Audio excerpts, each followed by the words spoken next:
I'm Debbie Godfrey. Welcome to the Positive Parenting Pep Talks podcast. For this week, I'm going to be providing you with the Dial a Discipline audio. This is a product I created about a decade and a half ago, quite a while. It was for parents in my classes to have a supplement to the systematic approach to parenting and discipline that I use. It's a handheld wheel that you can hang on your refrigerator or put in your purse, and it helps you when you're in misbehavior situations with being able to brainstorm in the moment ideas for what to do instead. So when I sell this wheel, there's an audio that goes along with it, which explains exactly how to use it. So that's what I'm giving you for this next week. I'll put a link in the comments to the actual dial if you'd like to purchase it. You don't have to. All of this information that's provided via audio will give you what you need to be able to redirect your children's behavior. Thanks for stopping by. So finally on our dial of discipline is the goal of inadequacy. So if you turn your dial to the goal of inadequacy, you'll see when you get into situations and your child's misbehaving and you feel despair, hopeless, helpless, pity, then you know your child's mistaken goal is inadequacy. And what your child's behavior is saying is, I feel helpless, so I'll convince you not to expect anything from me. Another way I like to look at this, I feel helpless. I feel like I can't do it. But if you give me all this, trying to get me to do it, and usually you'll do it for me, then I feel loved and I feel special. So I've mistakenly come to get my need to feel valuable, powerful, etc. met through this misbehavior. So when your child's doing this goal, there's a few things that I like to do to correct it. And one of those is something that I call distract them and give it to them. So let's say your child comes home from school and drops their backpack in the middle of the floor. You could say, if you tell them to pick it up, they'll go, I can't, I'm too tired. And that's the goal of inadequacy. So instead of saying, come on, honey, you can do it. Come on, just go put it in your room. Just put your arm around them. This is the distracting part. Walk over towards the backpack and talk to them. Wow, you must have had a really rough day at school. You look really tired. You look like you've had enough. And as you get to the backpack, reach down, pick it up, and put it in their arms. And keep walking and keep talking with them. So tell me about it. What's going on? When you get to the bedroom, the child will toss the backpack into the bedroom, and you just have redirected their misbehavior without making a big scene. Now, the funny thing is I've done this before and it usually works.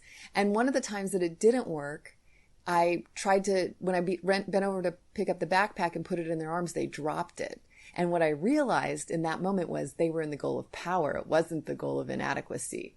And so if it doesn't work, chances are it's another goal. But usually distracting them, giving it to them is a great way to redirect the goal of inadequacy. Another thing that you can do is break the task into smaller steps and celebrate successes in between. So this one happened with my daughter, Michelle, when she was littler. She was probably about 4 years old.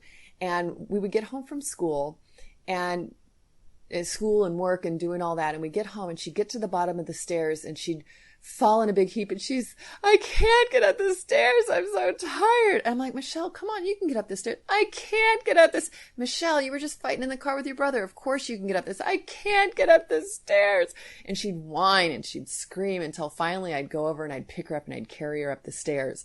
And this was going on for a few weeks when I realized, okay, I'm having a misbehavior situation. So I got out my goal chart and I figured out, okay, she's in the goal of inadequacy because I'm feeling despair, hopeless. What can I do? I feel sorry for her, so I'm doing it for her. So she's in the goal of inadequacy. So what can I do? Break it into smaller steps. So I decided that the next time I was going to break it into smaller steps and celebrate successes. So the next day, when she came home and she got to the bottom of the stairs, I can't get up the stairs. I'm so tired. And I got down there next to her and I looked at her and I said, Michelle, do you think you can make it up 3 steps? I don't know. Give it a try. Way to go. Good job. How about 3 more? Great job. 3 more. And we did this all the way up the stairs, going up 3 steps. Then I celebrated or clapped in between each one. And we got to the top of the stairs and she went off in her room and she never did that again. So me taking the time to correct her misbehavior with an appropriate way to redirect the goal of inadequacy caused her to not do it anymore. So whatever it was about doing that whole scene that day, it took away the goodie that she was getting from misbehaving in the way that she was. With these children, you also don't want to feel sorry for them, and you don't want to give up on them, because they're unconsciously using this behavior to get their needs met. It's a learned misbehavior. For example, a lot of times when your children are doing homework or schoolwork, they're feeling overwhelmed and they'll say, I can't do it, I'm too tired. This is a great time to break it into smaller steps. So give your child a timer and say, here, how about if you set the timer for 20 minutes, do 20 minutes of homework, and then take a 10-minute break. Or if you have a child who's ADHD, how about 5 minutes of homework, 5 minutes of break? Because the shorter the time span, the more easily that they can stay focused and get some work done and then have a break, and then get some work done and have a break. So the goal of inadequacy is actually usually pretty simple to redirect if you don't show pity, don't feel sorry for them, just have confidence in them, but also don't lose it. So all the pleading and coaxing and trying to get them to do it and getting upset about it and rolling your eyes about it, all that actually reinforces their mistaken belief that this misbehavior works. There are some times that your children will actually do this goal because they are, in fact, inadequate in an area. And in those situations, you want to spend time one-on-one skill building. So if they are overwhelmed in a class, like maybe it's with math, because they really don't have the skill level to succeed, you want to provide one-on-one tutoring and some extra support. So make sure that you distinguish if they're doing this goal. Is this really, they're doing this because they're trying to get their needs met, and they've just stumbled onto the fact that if I'm helpless and I can't do it, then they're going to get lots of love and attention, even if it's negative? Or are they in fact inadequate in an area? Let me give you an example of this. My daughter Brianna decided to play youth basketball one year, and she's an artist. So being on a team sport was a real stretch for her, but she wanted to see what it was like to be on a team. So we were coaching, and my partner, he was doing the coaching, the basketball, coaching the girls, and I was kind of schmoozing with the parents. And we would get out there, and Brianna was just a nightmare. He'd tell the girls to run, and she'd be huffing and puffing at the back of the line. And he'd do basketball drills, and she'd be throwing the ball backward, or somebody would throw it to her and it'd hit her in the head, or she couldn't catch it. And she just was a nightmare. And all the girls are saying, come on, Bree, come on, Bree, come on, because she was the coach's daughter. So, everybody was being nice to her and trying to help her, even though she was being just a wreck of, whining and sniveling.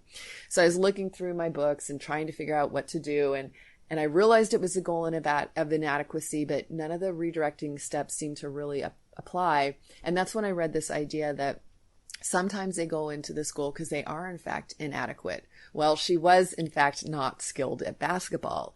And so we talked about it and decided that Chris was going to spend an extra hour every day doing one-on-one skill building with her. And that's what he did. And after a week or two, her confidence level went up enough that she stopped whining and she stopped throwing the ball backwards, and she actually was keeping up and doing the running and all the different things. So figuring out with your own child, is this something that they need one-on-one skill building? Do they need you to break it into smaller steps and celebrate successes? Can you distract them and give it to them? All these are ways that you can redirect the goal of inadequacy. So I hope this CD has given you some background and some instruction on how to use the dial of discipline, and now it's time to use it. So please remember to keep it with you, whether that you get into situations when you're in the car. Of course, don't read while you're driving, but that you have it with you in situations that you can pull over, look at the dial of discipline, see what you should do. Or if you're at home, you might want to keep it on the fridge. There's a little tab at the top so you can hang it up on a nail on the wall. Keep it handy so that when your child's misbehaving, you can go get the dial of discipline, take a deep breath and ask yourself, how am I feeling? And go around the top of that wheel and look and see which set of feelings do you most identify with? Which set of feelings is most closely associated with the feelings you're feeling now?